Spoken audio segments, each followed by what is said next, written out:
Hello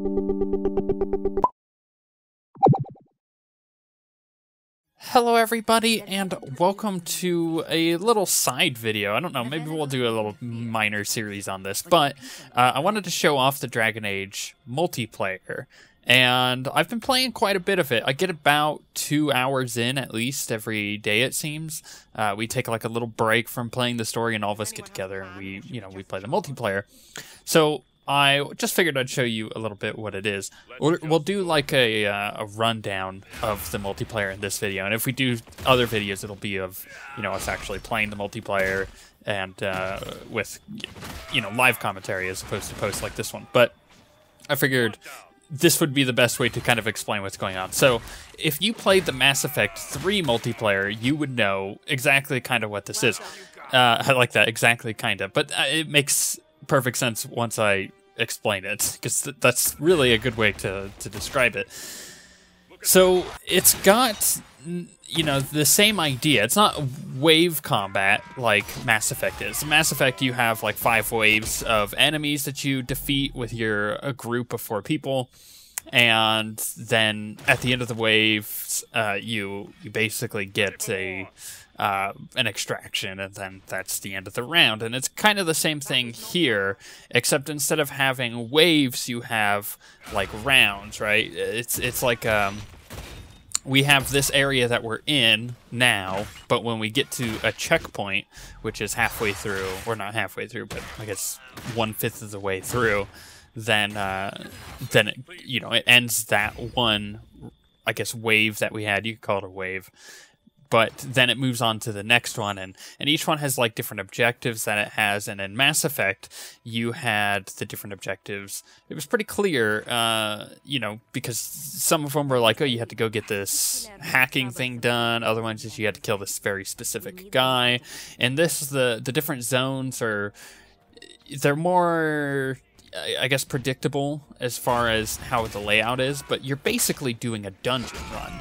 So, we have our 4 people, we have like, tanks and DPS and support classes going in. So it's kind of like doing an MMO dungeon, which is really cool. And there's like all of these little things that happen that are basically, revolve around the story. So the story itself is that we are the agents of the Inquisition, and we're being sent out by the Inquisitor to do these missions, right?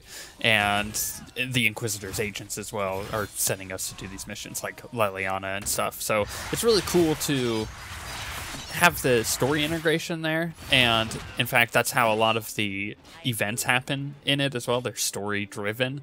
Like, we have to kill like specific units, just like you did in Mass Effect 3 multiplayer, or in some cases you have to protect a guy who helps you out. I mean, he fights and he does a pretty good job of it, so it's really nice to have him around. It's not like a escort mission, right? It's not anything like that. And then there's sometimes books and scrolls that are being burnt by the enemy, and you have to go stop them from doing that. And in, other cases, it's just a normal, you go through the entire thing and you just kill everything, and there's really nothing special going on. And it does vary up quite a bit, and in fact there are currently at launch 3 different levels.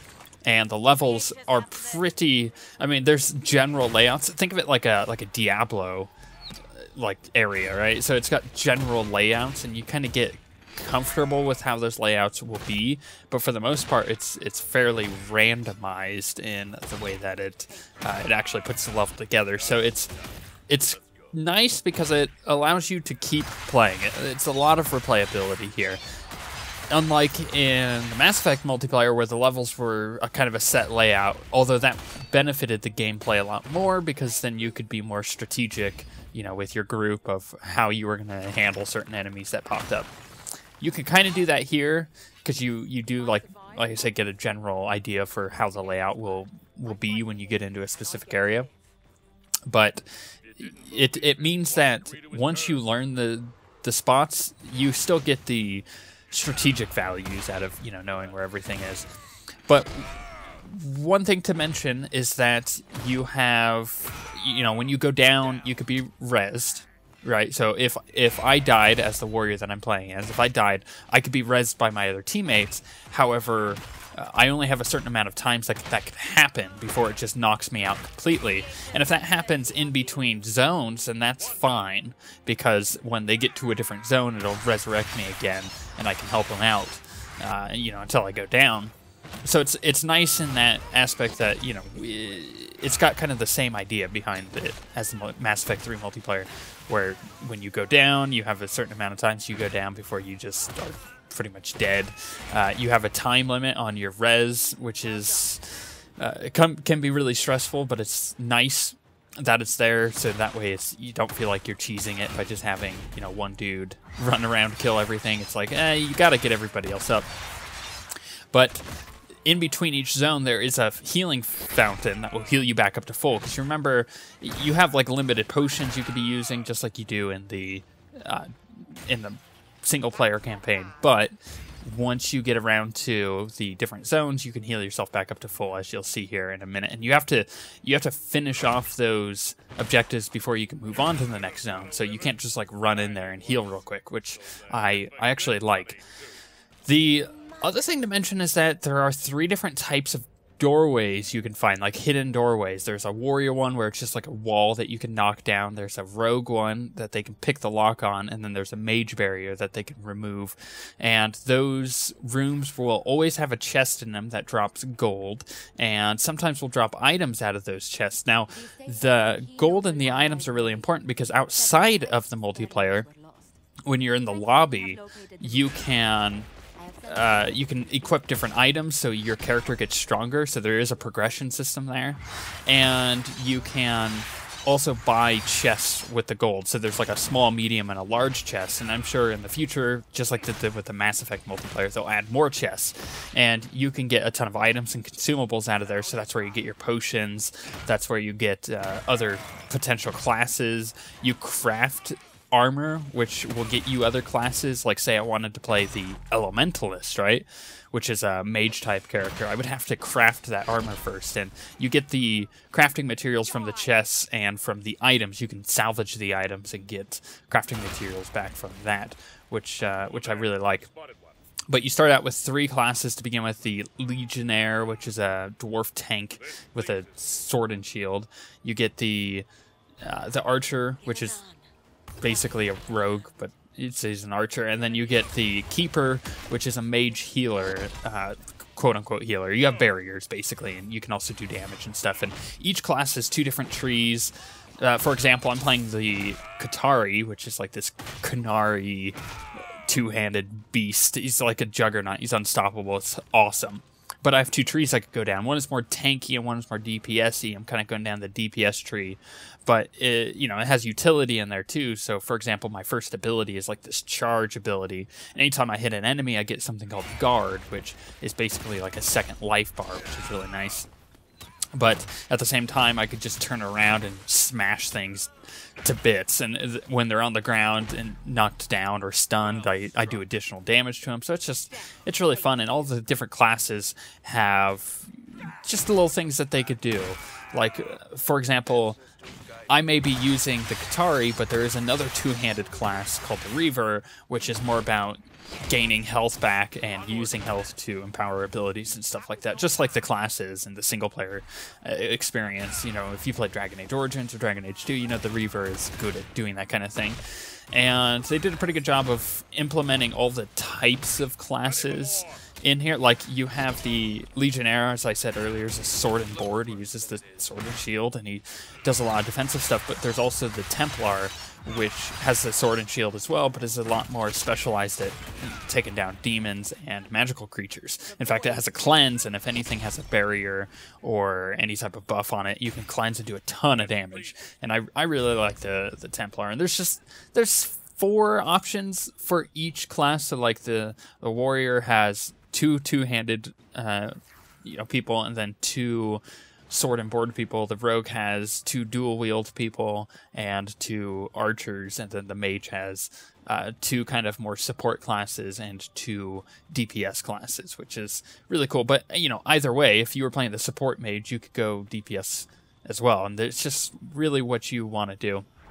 It's really unique in that aspect that you're not necessarily getting a mage like you are in the base game, and then you can kind of do whatever you want with it. You're getting a very specific set of abilities that you can choose from.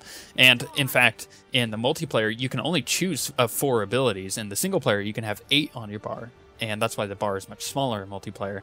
But at the same time, I like that because it means that you really have to specialize your character, and your character levels up. So when you get to level 20, you can reset them back down to level 1, and you get a permanent stat boost, which is really cool. You can craft better armor for your character. It's very specific to that character. So like my Reaver armor is only gonna ever have his Reaver armor, but you can upgrade it, and it changes the looks of it and stuff. And you can also add additional stat boosts to it, which I really like. But once you get to the final zone, Zone 5, you have like this more of a Mass Effect 3 multiplayer vibe going on, where it's waves of enemies coming at you, and there's a boss, and the boss you have to take down, and the enemies, by the way, will change when you go into a round. So we're fighting the Venatari, but you may fight the Red Templars or demons, and the boss is determined by what faction you're fighting. So we're fighting the Venatari, so we have a mage that we have to kill. And she could do quite a bit of damage. And currently, at launch, I feel like the multiplayer has a few things that need to be balanced. Like the demon boss is ridiculously strong. It's an envy demon, and he's really difficult to kill because he'll just pop up underneath you and one-shot you if you're even close to low on health. But once you finish this, you get additional gold and stuff, and XP. So it's worth it to finish a round, more so than to get a quarter of the way through the round and fail. And if everybody goes down, it puts you back into the lobby and it fails the mission, but you still get XP and gold from it. If you quit out of the game, you don't get any XP, but you still get some of the gold that you earned from it. So it's worth it to remain in there. And you could join in with random people. As always, there's voice chat. There's currently an issue where there's no push-to-talk, but that's going to be fixed in a patch. And overall, we're all really enjoying it. There's a lot of progression to be had, and at the higher difficulties, there's a lot of strategy too, which is really cool, especially because you can't pause in multiplayer like you can in single player, like pause and issue commands. So there's a need and a desire for voice communication. But I think that's what makes it really, really fun.